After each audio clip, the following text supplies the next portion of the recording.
Olá, gatíssimas! Meu nome é Sara Bernardo, sou advogada criminalista e viso trazer todo o entendimento e descomplicar a execução penal para você que tem um familiar preso. O meu objetivo é que você entenda a execução de uma forma descomplicada, sem falar jurídico, sem trazer uma problemática do direito aqui para você.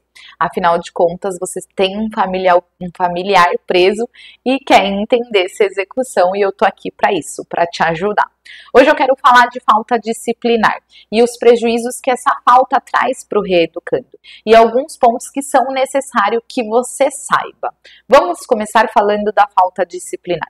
A falta disciplinar é quando é apurado algum ato irregular do reeducando dentro da unidade, ou seja, esse preso ele foi pego com algo que não poderia ou praticou algum ato dentro da unidade que ele não poderia ter praticado, ok? A falta disciplinar ela tem que passar obrigatoriamente por um procedimento administrativo dentro da própria unidade. Qual que é esse procedimento? O reeducando ele precisa ser ouvido, ele precisa apresentar uma defesa, tá? Que é o contraditório e ampla defesa que a gente fala, e ele precisa passar por esse procedimento. Beber um pouquinho de água. Gatíssimas, eu tô com a minha voz muito ruim, mas eu vou gravar para vocês. Então vamos lá. O reeducando ele precisa passar por essa oitiva, tá? Quando o reeducando é aplicada a falta, quando se apura que houve um procedimento irregular, que ele fez algo dentro da unidade que ele não poderia. Esse procedimento administrativo, tanto da oitiva quanto da defesa, o reeducando ele não pode estar desassistido, ou seja, ele não pode estar sem advogado. Obrigatoriamente, ele precisa estar representado por um advogado, ou pela defensoria pública, ou por advogado particular. Obrigatoriamente, quando ele passa por uma oitiva dentro da unidade, que é quando ele vai narrar os fatos dele, quando ele vai contar o que aconteceu, obrigatoriamente ele precisa estar assistido por um advogado particular. Só que ou a defensoria pública, gatíssimas. Só que presta atenção em uma coisa. Tem unidades, eu sou de São Paulo, capital.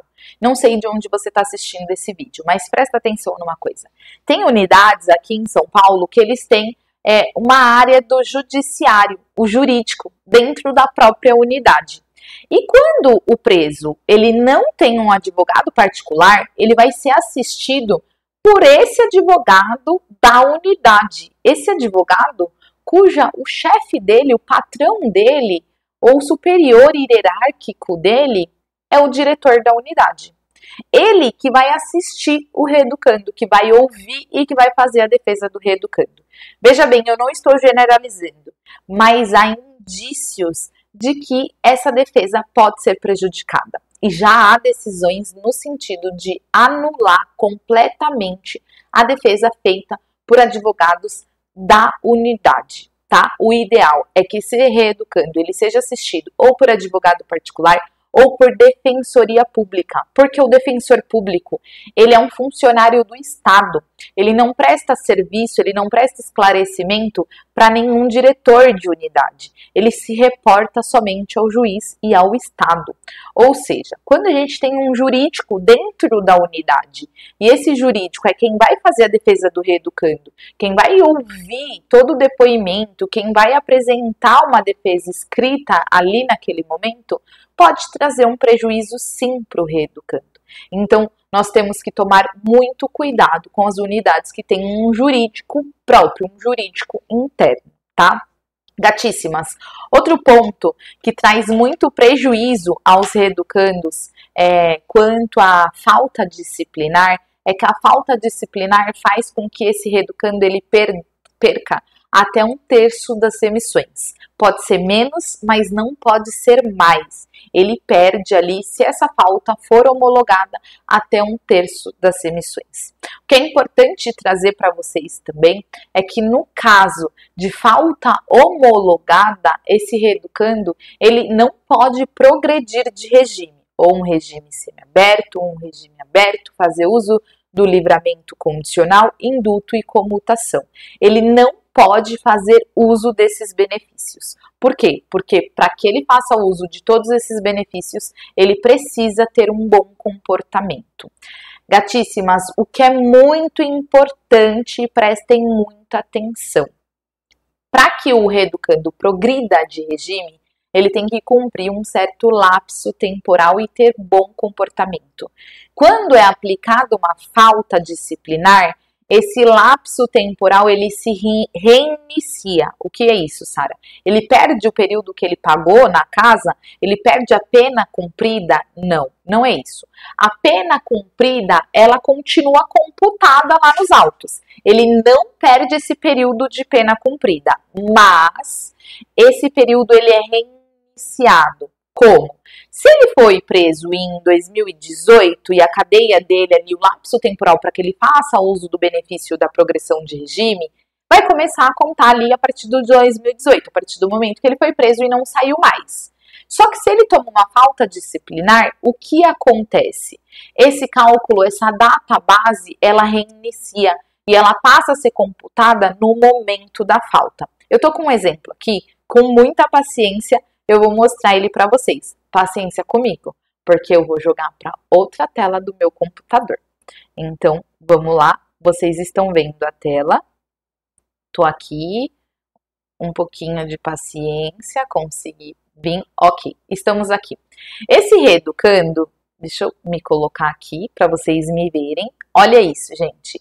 Esse reeducando, ele cometeu uma falta disciplinar no dia 17/7/2023. Então, o cálculo dele foi reiniciado para essa data.